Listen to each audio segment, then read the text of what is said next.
నమస్కారం. లక్ష్మి చెప్పే కథలకు స్వాగతం. వీణులతో వీక్షించటానికి సిద్ధం కండి. ప్రియ సఖులు, ఇప్పుడు మనం ప్రముఖ రచయిత శ్రీకంఠ స్ఫూర్తి గారు రచించిన ఒంటెద్దు బండి అనే ఓ చక్కటి కథను విందామండి.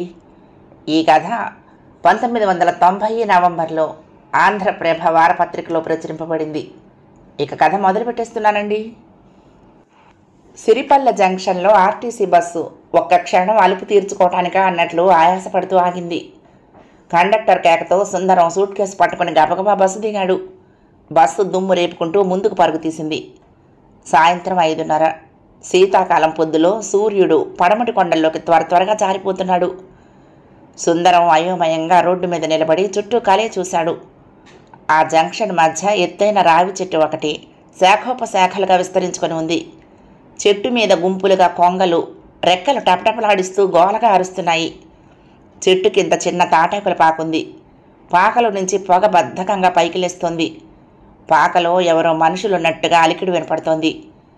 సిరిపల్లెకు ఎదురుగా కనిపించే ఎర్రటి కంకర రోడ్డేనా దారి? ఎవరిని అడగాలి? ఎలా వెళ్ళాలి? ఆ పాకలో మనుషుల్ని అడిగితే సరి. సుందరం సాలోచనగా ఒక అడుగు ముందుకు వెయ్యబోయి ఎవరో పిలిచినట్లు అనిపించి చటుక్కున వెనక్కు తిరిగాడు. బాబు, ఒంటెద్దు బండి ఉందయ్యా, సిరిపల్లె పోదాం, వస్తారా? సుందరం తన పక్కనే చేతులు కట్టుకుని నిలబడ్డ ముసలి తాతను పరీక్షగా చూస్తూ కొద్ది క్షణాలు మాట్లాడలేదు. 50-60 ఏళ్ల మధ్య వయసు, తెల్లటి గెండం, గుబురు మీసాలు, మాసిన పొట్టి చేతుల చొక్కా, మల్లు పంచె. వృద్ధాప్యం మీద పడ్డ ఆ భారాన్ని అతి తేలిగ్గా మూస్తున్నందుకు నిదర్శనంగా ముడతలు పడ్డ ముఖంలో ఉబికి వచ్చే ఉత్సాహం. సుందరం తాత నుంచి దృష్టిని మరల్చి రావు చెట్టుకు ఎడంగా నీడలో నిలబెట్టిన ఒంటెద్దు గూడు బండిని నిరాసక్తంగా చూశాడు. హతవిధి! ఒంటెద్దు బండిలో ప్రయాణమా? వేరే దారి లేదా? కారు కాదు, ఆటో కాదు, రిక్షా కాదు, కనీసం గుర్రం బండి కూడా కాదు. ప్రపంచం మనోవేగంతో పోటీపడి పరుగు పెడుతూ ఉంటే ఇంకా ఈ పల్లెటూళ్లలో ఒంటెద్దు బండి ప్రయాణాలు తప్పవా? సుందరం మనసులో విసుక్కున్నాడు. అమ్మ వద్దంటున్నా బయలుదేరినందుకు తనను తాను తిట్టుకున్నాడు. తాత, సిరిపల్లె ఇక్కడికి ఎంత దూరం ఉంటుంది? అడిగాడు. ఎంత బాబు, 8 మైళ్ళు. తమరిని గంట తిరగకుండా ఊళ్ళో దింపే పూచి నాది. రండి బాబు, బండి ఎక్కండి. ముసలి తాత నవ్వుతూ మాట్లాడుతూనే తన ఒంటెద్దు బండిని నడిపించి తీసుకొచ్చి సుందరం ముందు నిలబెట్టాడు. సరే, ఇక తప్పేది లేదనుకుంటూ సుందరం సూట్ కేసు బండి లోపల పడేసి తను ఎక్కి కూర్చున్నాడు. బండిలో చిరుగులు పట్టిన ఈతాకుల చాపుంది. చాప కింద పరిచిన ఎండుగడ్డి వలన కూర్చోటానికి మెత్తగానే ఉంది. పైన గూడు తడిక మాత్రం చిబికిపోయి నల్లటి ధూళి నెత్తి మీద రాలుతోంది. తాత చుట్ట వెలిగించుకున్నాడు. తాపీగా బండెక్కి ఎద్దును అదిలించాడు. ముసలి ఎద్దు ముక్కుతూ మూలుగుతున్నట్టుగా ఒక్కడుగు ముందుకు వేసి ఆగిపోయింది. తాత కోపంతో బండి దిగాడు. ఎద్దు తోకను గట్టిగా నులిపెట్టి వదిలాడు. ముళ్ళు కర్రతో పొడిచి హై హై అంటూ అరిచాడు. ఎద్దు కదిలింది. బండి బయలుదేరింది. ఎర్రటి కంకర రోడ్డు గతుకులుగా ఉండి బండి గతుకుల్లో పడినప్పుడల్లా సుందరం పైకి కిందకు ఎగిరి పడుతున్నాడు. ముసలి ఎద్దు భారంగా బండిని లాగుతోంది. ఎద్దు శ్రమకు గుర్తుగా మెడలో గంట ఎడతెరిపి లేకుండా మోగుతోంది. రోడ్డుకు ఒకవైపుగా మామిడి, జీడి మామిడి తోటలు జీవురుగా పెరుగున్నాయి. మరోవైపు పచ్చని పంట పొలాల్లోకి పాయలుగా నీళ్లు ప్రవహిస్తున్నాయి. పొలం గట్ల మీద పిచ్చుకలు గిరికీలు కొడుతూ ఎగురుతున్నాయి. సుందరం ఆసక్తిగా పరిసరాలను పరికిస్తున్నాడు.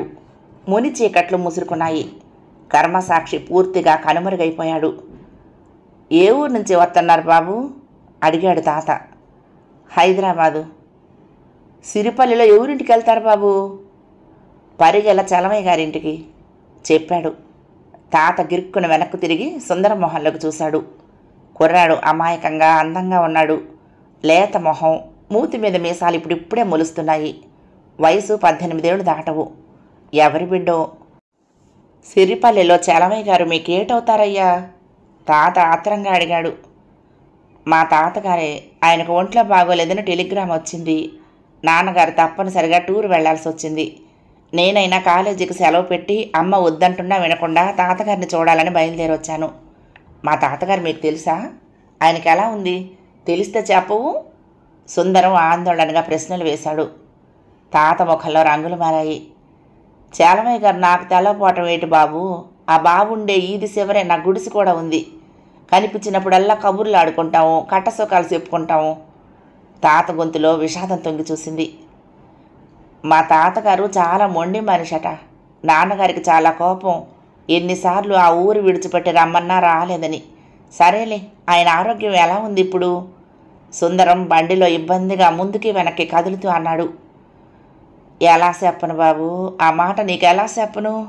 నా నోట్లో నుంచి మాట రావటం లేదు. బండి తాత కంఠం దుఃఖంతో పూడుకుపోగా ముఖం వెనక్కు తిప్పుకున్నాడు. ఏం జరిగింది తాత? మా తాతగారికి ఏమైంది? సుందరం గుండె దడదడా కొట్టుకుంది.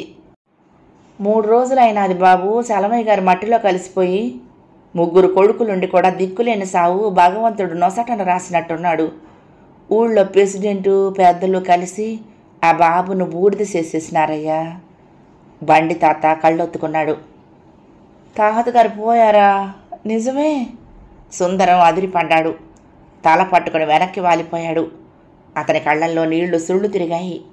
ఊళ్ళంతా వణుకు, బాధ. తాతగారిని తను చిన్నప్పుడెప్పుడో చూశాడు. ఆయన రూపం కళ్ళల్లో లీలగా మెదులుతోంది. ఈ మధ్యకాలంలో ఆయన్ని చూడటం పడలేదు. తాతగారు హైదరాబాద్ ఎప్పుడూ రాలేదు. ఆయన ఇలా హఠాత్తుగా పోతారని ఊహించలేదు. ఇంట్లో కూడా ఎవరూ అనుకోలేదు.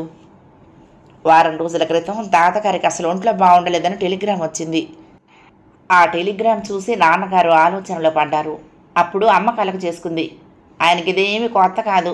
అర్జెంట్ ఉత్తరాలు రాయటం, అసలు ఒంట్లో బాగోలేదని టెలిగ్రాములు ఇప్పించడం ఆయనకు అలవాటే. మీరు ఢిల్లీ క్యాంపు మానుకోవద్దు, నిరభ్యంతరంగా వెళ్ళిరండి.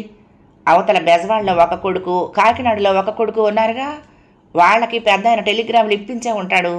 మీరు వెళ్ళిరండి అంటూ అమ్మ నాన్నకు సర్ది చెప్పి ఢిల్లీ పంపించేసింది.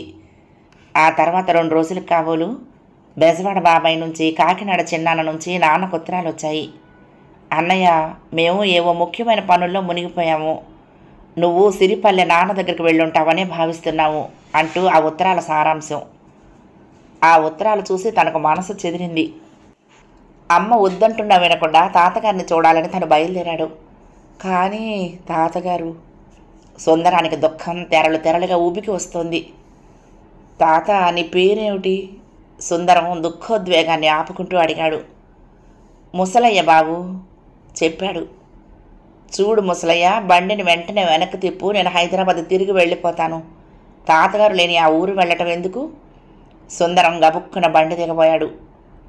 ఆగండి బాబు, తొందరపడిపోమాకండి. తమరిప్పుడు వెనక్కి వెళ్ళినా ఏ బస్సు దొరకదు. మీ తాతగారు ఆ ఊళ్ళో లేకపోయినా ఆ బాబు కాలం చేసిన ఇల్లుంది కదయ్యా, ఆ ఇంటికి వెళ్ళి ఊళ్ళో పెద్దలకు పాలి కనపడి రేపొద్దుటనే వెళ్ళిపోతే బాగుంటుందయ్యా. ఆ పైన తమరిట్టం. ముసలయ్య సలహా విని సుందరం మౌనంగా ఉండిపోయాడు. తాత ఎద్దును 2 దెబ్బలు కొట్టి వేగంగా ముందు కదిలించాడు. చుట్టూ చీకటి చిక్కబడింది. ఆ చీకట్లో గతుకుల రోడ్డు మీద ముసలి ఎద్దు కుంటుతున్నట్టుగానే అడుగులు వేస్తోంది. తాత దెబ్బలు కొట్టినా దాని నడకలో మార్పు లేదు. దిగులు పడకు నాయనా, కొడుకులు రాకపోయినా మానవుడివి, మనసెట్టుకుని వచ్చినావు. నిన్నైనా చూసుకుని అదృట్టం దక్కలేదు చలమే బాబుకి.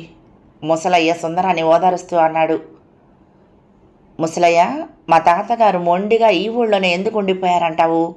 మా నాన్నగారి దగ్గర, బాబాయిల దగ్గర హాయిగా ఉండొచ్చు కదా. సుందరం ఎంత మామూలుగా మాట్లాడదామనుకున్నా దుఃఖం ఎగదన్నుకొస్తోంది.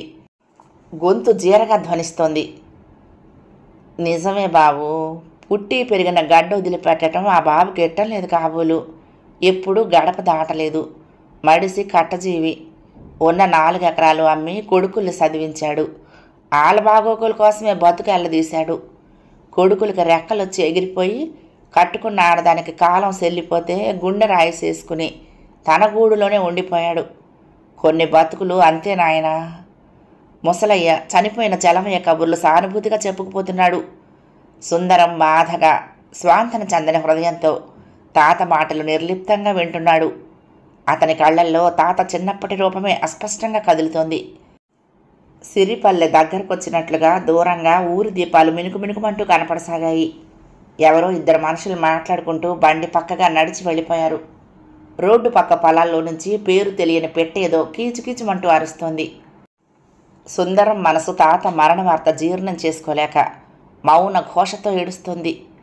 ఒంటెద్దు బండి తాత కబుర్లతో తాపీగా ఊరి ముందు శ్మశానం దాటింది. చెరువు పక్కగా నడిచి మలుపు తిరిగింది. శివాలయం వెనక నుంచి ముందుకు వెళ్ళి సిరిపల్లె ఊళ్ళోకి అడుగుపెట్టింది. సిరిపల్లె ఊరు చిన్నదే. వీధుల్లో కరెంటు దీపాలు వెలుగుతున్నాయి. చాలా వరకు తాటాకిళ్లే. అక్కడక్కడ పెంకుటిళ్లున్నాయి. 7 గంటలకే పల్లె నిద్రపోతున్నట్లుగా ఉంది. వీధుల్లో జనం అలికిడి లేదు. ఇళ్లల్లో చడీ చప్పుడు లేదు. ఒంటెద్దు బండి ముందుకు సాగి ఒక వీధిలో చిన్న పెంకుటింటి ముందు ఆగింది. ముసలయ్య తాత ముందు బండి దిగాడు. సుందరం చేపట్టుకున్నాడు. సూట్ కేసు అందుకుని ఆ ఇంటి అరుగు మీద పెట్టాడు. బాబు, ఇదే మీ తాతగారి ఇల్లు. తామరి అరుగు మీద ఒక్క క్షణం కూర్చోండి. ఈ ఇంటి తాళం ప్రెసిడెంట్ బాబు కాడు ఉండిపోయినాది. ఇల్లు అట్టుకొత్తాను. ముసలయ్య హడావిడిగా నడిచి మరొక వీధిలోకి వెళ్ళిపోయాడు. సుందరం అయోమయంగా అరుగు మీద కూర్చుండిపోయాడు. వీధంతా నిర్మానుష్యంగా ఉంది. వీధి చివరగా స్తంభానికి వేళ్లాడుతూ విద్యుత్ దీపం వెలుగుతోంది. తాతగారు ఒంటరిగా రోజులు వెళ్ళబుచ్చిన ఆ ఇంటి అరుగు మీద తను కూర్చున్నాడు అనుకోగానే సుందరానికి ఒళ్ళు పులకరించినట్లయింది. వెంటనే తాతయ్య చనిపోయిన వైనం గుర్తుకు రాగానే ఆ పులకరింపు జలతరింపుగా మారింది. నిమిషాలు భయంగా భారంగా గడుస్తున్నాయి. బండి ముసలయ్య ఇంకా రాలేదు. ఎవరా అరుగు మీద? ఎవరు బాబు? చీకట్లో నుంచి వినపడ్డ ఆ గంభీర స్వరానికి సుందరం తుళ్ళి పడ్డాడు. నేను చలమయ్య గారి మనవణ్ణండి. హైదరాబాద్ నుంచి వచ్చాను. తాతగారు పోయారని బండి తాత చెప్పే వరకు. సుందరం చటుక్కున నిలబడి విచారంగా సమాధానం చెప్పాడు. చీకట్లో ఎదురుగా నిలబడ్డ ఆకారం ఎవరో సుందరానికి అర్థం కాలేదు. కూర్చో బాబు, కూర్చో. నేను ఈ ఊరికి కారణాన్ని, పోస్ట్ మాస్టర్ని, స్కూల్ టీచర్ని కూడా. మీ తాత పోవటం ఏమిటోయ్? ఆ తాత బండిలోనే కదా నువ్వు ప్రయాణం చేసి వచ్చింది. ఈ ఒంటెద్దు బండి మీ తాతదే అన్నాడాయన. సుందరం చకితుడై శిలాసదృశ్యంగా ఉండిపోయాడు. అతని నోట మాట లేదు. ఆశ్చర్యం, ఆనందం, ఆవేదన, అయోమయం. ఒంటెద్దు బండి మనిషి తన చలమయ్య తాతగారా? ఎందుకు ఆయన తను చనిపోయినట్టుగా అబద్ధం చెప్పారు? ఎందుకు తనను ఏడిపించారు? మీ చలమయ్య తాత పిచ్చివాడయ్యా. తాను చావు బతుకుల్లో ఉన్నట్టుగా నా చేత అందరికీ టెలిగ్రాములు ఇప్పించాడు. తండ్రి చచ్చిపోయే స్థితిలో ఉన్నాడంటే కొడుకులు తప్పనిసరిగా బయలుదేరి వస్తారని వాడి ఆశ. ఆ రకంగా కొడుకుల్ని కళ్ళ చూడాలని వాడి కోరికను. కానీ ఏం జరిగిందో చూసావా? వారం రోజులై టెలిగ్రాములు ఇచ్చినా ఒక్క కొడుకు పత్తాలేడు. నిజంగా మీ తాత కన్ను మూసినా అంతే కదా. ఎక్కడికో ఎందుకు? మీ తాతను నువ్వు, నిన్ను మీ తాత గుర్తుపట్టలేని స్థితిలో ఉన్నారంటే ఇక అనుబంధాలకు, ఆత్మీయతలకు అర్థం ఎక్కడుందయ్యా? ఆ బంధాలన్నీ పరుగెట్టే ఈ యాంత్రిక నాగరిక జీవనంలో గాలికి కొట్టుకుపోతున్నట్టే కాదు. మీ తాత నెలకి 4-3 ఉత్తరాలు నా జాతర రాయిస్తూ ఉంటాడు. ఒక్క కొడుకు జవాబివ్వడు. కనీసం సంవత్సరానికి ఒక్కసారైనా వచ్చి కన్న తండ్రిని పలకరించరు. అయినా మీ తాత ఆశ చావదు, ఆప్యాయత తరగదు, చేదస్తం తగ్గదు. చలమయ్య ఒంటెద్దు బండి నడుపుతున్నాడని తెలిసి మీ నాన్నకి బాబాయిలకు చిన్నతనంగా ఉందిట. ఏం చేస్తాడు పాపం? 1 ఎకరం భూమిని ఒళ్ళు కరిగించి 4 ఎకరాలు చేసి ఆ 4 ఎకరాలు కొడుకుల చదువుల కోసం అమ్మి పడేసి వాళ్లను నెచ్చినెక్కించి తను ఒంటరి వాడయ్యాడు, ఒంటెద్దు బండి వాడయ్యాడు. అక్కడికి అనేక సార్లు చెప్పాను, కొడుకులు పెద్ద ఉద్యోగాల్లో ఉన్నారు, ఏ కొడుకు దగ్గర ఉన్నా నీకు కాలం చెల్లిపోతుందని. చెప్తే వింటేగా. నా రెక్కల మీద బ్రతికే తృప్తి, ఆనందం ఒకళ్ళ మీద ఆధారపడితే దొరుకుతుందా అంటాడు. అయినా కొడుకులే మనవాళ్ళు కానప్పుడు మరో ఇంటి నుండి వచ్చిన కోడళ్ళు మనవాళ్ళు అవుతారా అంటాడు. వాడికి ఏం చెప్పగలం? సరే బాబు, నీ పేరేమిటో కానీ నువ్వైనా మీ తాత దగ్గర 4 రోజులుండి వెళ్ళు. వస్తాను. కారణం గారు చీకట్లో అడుగులు వేస్తూ ముందుకు వెళ్ళిపోయారు. సుందరం నరనరాల్లో చెప్పలేని ఉద్వేగం, నిర్వచించలేని భావ పరంపర. చలమయ్య తాత వ్యక్తిత్వం, వాత్సల్యం అతని మస్తిష్కానికి కొత్త ఉత్తేజాన్ని ఇస్తున్నాయి. అమృతపు జల్లేదో తనపై కురుస్తున్నట్టుగా ఉంది. రా బాబు, ఇంటి తాళం తీశాను. నీకోసం అరటిపళ్ళు తెచ్చాను, ఈ పూటకు సరిపెట్టుకో. ఎప్పుడొచ్చాడో చలమయ్య తాత ఇంటి తాళం తీసి గుమ్మం దగ్గర నిలబడ్డాడు. సుందరం ఒక్క ఉదుటున చలమయ్య తాతను చుట్టేశాడు. తాతగారు, నన్ను ఇంక ఏడిపించకండి. కరణం గారు నాకంతా చెప్పారు. బ్రతికుండి చనిపోయినట్టుగా నాతో అబద్ధం ఆడటం మీకు న్యాయంగా ఉందా? సుందరం ఉక్రోషంతో వెక్కి వెక్కి పడుతూ అన్నాడు. ఒంటెద్దు బండి నడుపుకునే ఈ ముసలి తాత నీ తాతగారని తెలిసిపోతే వెనక్కి వెళ్ళిపోతావని పొరపడ్డాను బాబు. చలమయ్య మనవణ్ణి మరింత ఆర్తిగా తన వైపు హత్తుకున్నాడు. తాతగారు, నేను మిమ్మల్ని వదిలి వెళ్ళను. ఇక నుంచి మీరు ఒంటరి కారు. నేను మీతోనే ఉండిపోతాను. నాన్నకు బాబాయిలకు బుద్ధొచ్చేలా చేస్తాను. సుందరం మాటలకు చలమయ్య బదులు చెప్పలేదు. కానీ ఇంటి బయట నిలబడ్డ ఒంటెద్దు మెడలో గంట మాత్రం గణగణమని మోగింది. కథ సమాప్తం. ప్రియ సఖులు, ఈ కథ మీకు నచ్చితే తప్పకుండా లైక్ చేయండి, షేర్ చేయండి, కామెంట్ చేయండి, సబ్స్క్రైబ్ చేసుకుని నన్ను ఎంకరేజ్ చేయండి. ఉంటానండి. ప్రేమతో లక్ష్మి. కృష్ణాతీరం దుర్గమ్మ సన్నిధానం. నమస్తే.